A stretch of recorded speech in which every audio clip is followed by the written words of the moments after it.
Hey guys, welcome to my channel Karan velocity. So इस video में मैं डीसी रिवर्थ कॉमिक के पार्ट 1 को एक्सप्लेन करने वाला हूं, क्योंकि ये इवेंट डीसी कॉमिक्स में काफी ज्यादा कंफ्यूजिंग इवेंट है जो कि काफी कॉमिक रीडर्स को समझ में नहीं आया था। सो इसीलिए मैं इसे अच्छे से एक्सप्लेन करने की कोशिश करूंगा। सो डीसी रिवर्थ डीसी कॉमिक्स में एक ऐसा इवेंट है जिसमें फ्लैश पॉइंट के बाद काफी सारे सुपर हीरोज न्यू 52 में नहीं दिखाई दिए थे, उन्हें डीसी रिवर्थ के द्वारा वापस लाया जा रहा है। सुपरमैन का रिलेशनशिप वंडर वुमन के साथ न्यू 52 में दिखाया गया था, वो एक फेलियर रह चुका है, इसीलिए इसे फिक्स किया जाएगा इस इवेंट में। और एक अननोन पावरफुल एंटिटी जो इस इवेंट का कारण है, वो कैसे ये सब चीजें कर रहा है, इसकी मिस्ट्री इस इवेंट में होने वाली है, जिसे मैं काफी अच्छे से एक्सप्लेन करने वाला हूँ। खैर, वीडियो पसंद आए तो वीडियो को लाइक कर देना और मूड बन जाए तो चैनल को सब्सक्राइब तो कर ही देना। खैर, एक्सप्लेनेशन शुरू करते हैं। DC रिवर्थ part 1।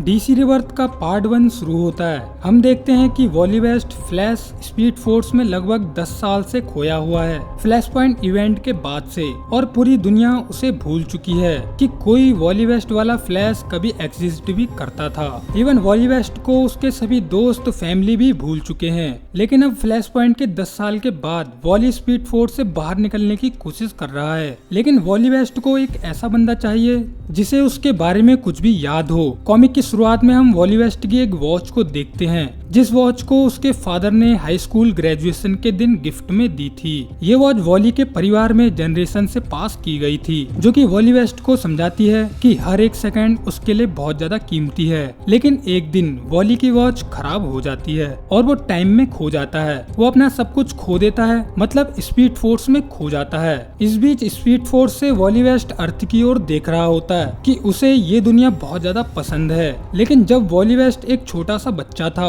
उस समय उसके फादर अमीर होने पर ज्यादा फोकस करते थे, न कि अपने बच्चे वॉली पर। और इसकी मॉम सिर्फ अपनी ब्यूटी पर ध्यान देती थी कि लोग उनके बारे में क्या सोचते हैं, न कि वो अपने बच्चे पर ध्यान देती थी। वॉली वेस्ट का कोई भी भाई या बहन नहीं था, असली फ्रेंड्स भी नहीं थे, इसीलिए वॉली वेस्ट बहुत ज्यादा अकेला रहता था। लेकिन एक दिन उसकी मुलाकात उसके फेवरेट हीरो फ्लैश से होती है, जिसे वो अपनी इंस्पिरेशन मानता है। जिसके बाद वॉली वेस्ट को फ्लैश की वजह से स्पीड फोर्स की पावर्स मिलती हैं और वॉली वेस्ट फ्लैश फैमिली का हिस्सा बन जाता है। और वॉली वेस्ट इतनी खुशहाल लाइफ जीता है कि उसने कभी भी सोचा भी नहीं था। लेकिन अब वॉली वेस्ट खुद को स्पीड फोर्स में खोया हुआ पाता है। लेकिन वॉली वेस्ट बिलीव करता है कि वो अपनी लाइटनिंग रॉड लिंडा वेस्ट की वजह से हमेशा की तरह अपने घर का रास्ता ढूंढ ही लेगा। लेकिन वॉली लिंडा वेस्ट को इस दुनिया में ढूंढ नहीं पा रहा। यहाँ वॉली एक ऐसे बंदे को ढूंढ रहा होता है जिससे उसके बारे में थोड़ा सा भी कुछ याद हो, जिससे कि वो स्पीड फोर्स से निकलने में कामयाब हो सके।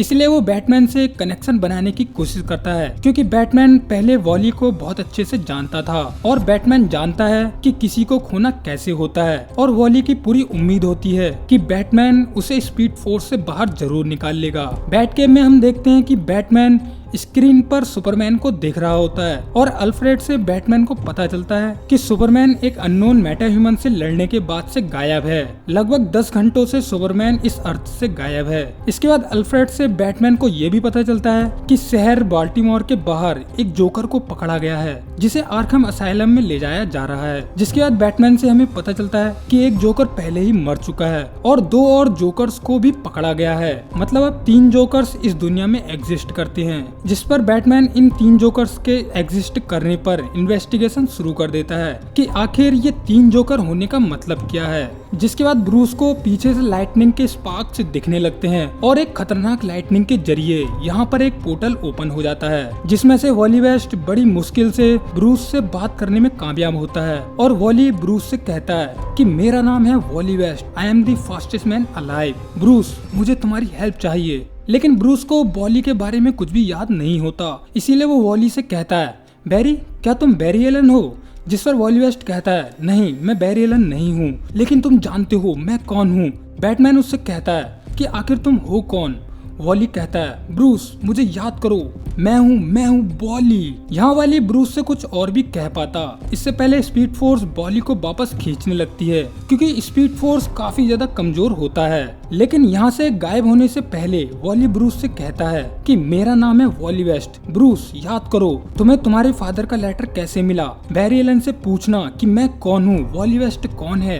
यहाँ बैटमैन वॉली को रोकने की कोशिश करता है, लेकिन स्पीड फोर्स वॉली को काइनेटिक एनर्जी में बदलकर वापस खींच लेती है और वॉली वेस्ट यहाँ से गायब हो जाता है। जिसके बाद ब्रूस अपने फादर के लेटर को ध्यान से देखने लगता है। वहीं वॉली वेस्ट स्पीड फोर्स में घूम रहा होता है और वो काफी ज्यादा दर्द में होता है। इस बीच वॉली को फ्लैश पॉइंट से पहले की मेमोरीज दिखने लगती हैं कि जब वॉली वेस्ट 13 साल का बच्चा था तब सिर्फ उसकी आंटी आयरिस ही उसे घुमाने ले जाया करती थी और वॉली की सिर्फ एक ही विश थी कि वो किसी भी तरह से अपने सुपर हीरो फ्लैश से मिल सके। इसलिए वॉली हमेशा सेंट्रल सिटी जाने के लिए एक्साइटेड रहता था जहाँ पर फ्लैश रहता है। सो एक दिन होता ये है कि आयरिस वेस्ट वॉली वेस्ट को फ्लैश से मिलवा देती है। जिस समय वॉली नहीं जानता था कि बैरी एलन ही फ्लैश है, इसीलिए वॉली वेस्ट फ्लैश से मिलकर काफी ज्यादा एक्साइटेड होता है। लेकिन उसी समय एक खतरनाक लाइटनिंग बोल्ट पास में रखे केमिकल से होकर वॉली वेस्ट पर गिर जाता है, जिसकी वजह से उसे स्पीड फोर्स की पावर्स मिल जाती हैं। जिसके बाद वो फ्लैश का साइडकिक भी बन जाता है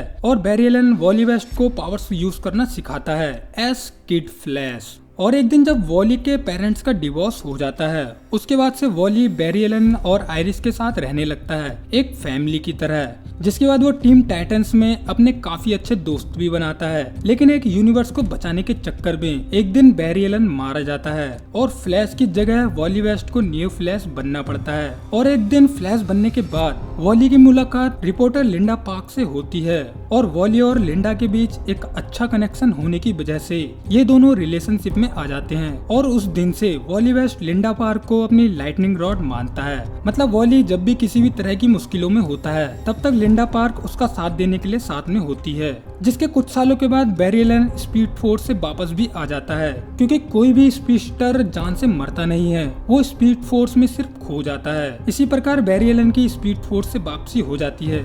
जिसके बाद पूरा फ्लैश पॉइंट इवेंट होता है जिसमें एक नई टाइमलाइन न्यू 52 क्रिएट हो जाती है। न्यू जस्टिस लीग का फॉर्मेशन होता है। इस बीच कोई रहस्यमय शख्स ने सुपर हीरो के 10 साल चुरा लिए होते हैं, जिसमें वॉली वेस्ट जैसे सुपर हीरोज गायब हो गए थे, जैसे जे गैरिक का फ्लैश, ब्लू बीटल और सभी साइडकिक्स, लिगेसिस और टाइटंस ETC, जो हमें पूरे न्यू 52 में नहीं देखने को मिले थे। और ये सभी चीजें उस रहस्यमय शख्स की वजह से हो रही थी। मतलब सुपर हीरोज 10 साल से ऐसे गायब हो गए जैसे वो 10 साल से कभी हुए ही नहीं थे। सिर्फ मेन जस्टिस लीग को ही हम सुपर हीरोज के तौर पर देख सकते हैं न्यू 52 में। खैर वॉली वेस्ट जो स्पीड फोर्स में फंसा हुआ चारों ओर घूम रहा होता है, वो जानता है कि उसकी दुनिया से 10 साल किसी के द्वारा चुराए गए हैं और वो रहस्यमय शख्स अभी भी कहीं पर घूम रहा होगा। सो इसीलिए वॉली को कैसे भी करके स्पीड फोर्स से बाहर निकलना होगा और दुनिया को बताना होगा कि उनकी दुनिया के 10 साल को चुराया गया है। और ये काम वॉली को खुद के मरने से पहले करना होगा,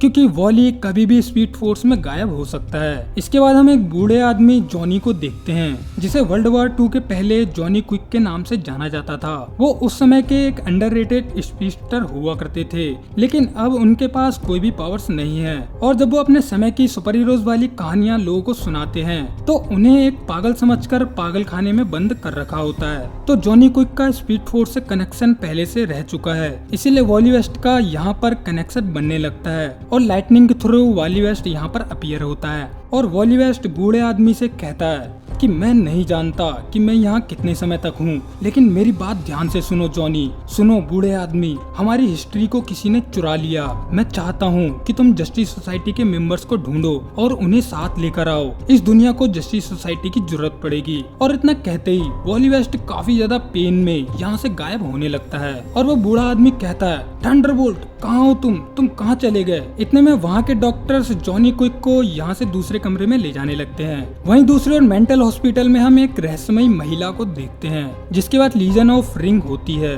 और वो कहती है कि वो फ्यूचर को देख सकती है और फ्यूचर में सब कुछ ठीक होने वाला है। वॉली वेस्ट इस महिला की ये बात स्पीड फोर्स से सुन रहा होता है, इसीलिए वो समझ जाता है कि फ्यूचर में सब कुछ ठीक होने वाला है और उसे इसी तरह कोशिश करते रहना चाहिए। इसके बाद हम पहुँचते हैं आईवी यूनिवर्सिटी में, जहाँ रियान पार्मर द एटम अपने स्टूडेंट रैन चॉय के लिए एक मैसेज छोड़कर गए होते हैं, जिस मैसेज में प्रोफेसर रियल पार्मर रियान चॉय से कहते हैं, रियान अगर तुम ये मैसेज सुन रहे हो वेल, मैं बहुत बड़ी मुश्किल में हूँ। लास्ट वीक मैंने टाइमलाइन में एक करप्शन डिटेक्ट किया था। मुझे लगा था कि ये सब विलन क्रोनोस कर रहा होगा हिस्ट्री से कीमती सामान चुराने के लिए, लेकिन ऐसा नहीं है। ये इससे भी ज्यादा खतरनाक है। कोई हमारी हिस्ट्री चुराने की कोशिश कर रहा है। मैं अभी के लिए एटॉमिक साइज से भी छोटा हूँ। मैं एक ऐसी जगह पर फंस चुका हूँ जिसे शायद माइक्रोवर्स कहते हैं।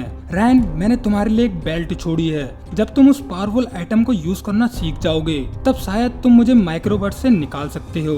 और तभी रेहान पाल्मर का ये मैसेज एंड हो जाता है, जिसके बाद रियान चॉय उस बेल्ट को देखता है जिसमें एटम का साइन बना होता है। यहाँ से सीन शिफ्ट होता है। हम देखते हैं जेमी रेस ब्लू बीटल को, जो कि टैट कोड से टीम अप कर रहा होता है, और टैट कोड ब्लू बीटल को समझाते हैं कि उसे अपनी एक बैट केप की जरूरत है। मतलब उसे उनसे टीम अप कर लेना चाहिए और उसे एक हेडक्वार्टर दी बग की जरूरत है। लेकिन ब्लू बीटल यहाँ पर अपने सिर्फ स्कैरब को हटाना चाहता है, न कि बैट केप की तरह ही कोई हेडक्वार्टर चाहता है। लेकिन इससे पहले कुछ और बात होती। जेमी रेस को स्कूल जाने के लिए यहाँ से जाना पड़ता है। यहाँ शायद टैट कोड के ब्लू बीटल के टेक्नोलॉजी पर एक्सपेरिमेंट करने के इरादे होते हैं, क्योंकि टैट कोड अपने फादर की तरह ही एक टेक्नीशियन है। इसीलिए टैट कोड के चेहरे पर हम एक स्माइल देख सकते हैं कि अगर ब्लू बीटल उसकी टीम को ज्वाइन कर लेगा तो उसके ब्लू बीटल पर वो आराम से एक्सपेरिमेंट कर सकता है। लेकिन तभी डॉक्टर फेट की यहाँ पर एंट्री होती है और वो टैट कोड को समझाते हैं कि मैं हूँ डॉक्टर फेट, तुम जानते नहीं हो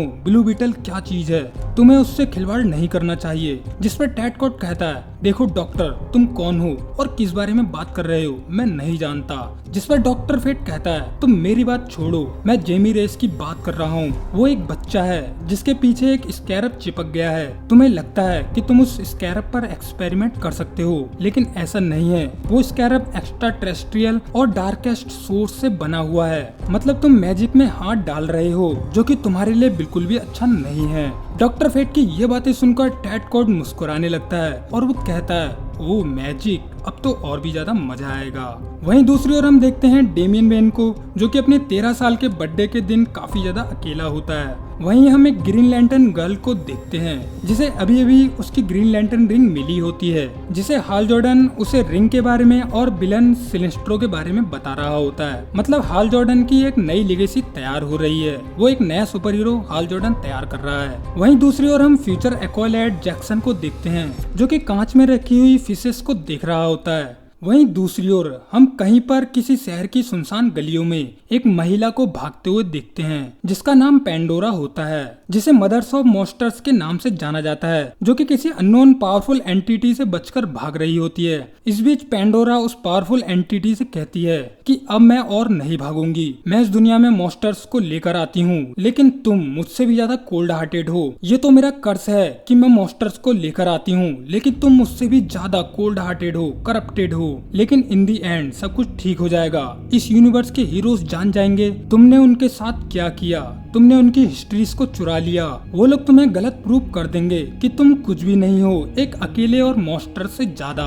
जिसके बाद वो अननोन पावरफुल एंटिटी पेंडोरा के चिथड़े उड़ाकर मार देता है, जिसमें हम ब्लू रेडिएशंस को देख सकते हैं, जो कि डॉक्टर मैन को रिप्रेजेंट करती हैं। खैर, आप लोग जानते हैं कि ये अननोन पावरफुल एंटिटी कौन है, तो मुझे कमेंट सेक्शन में जरूर बताना।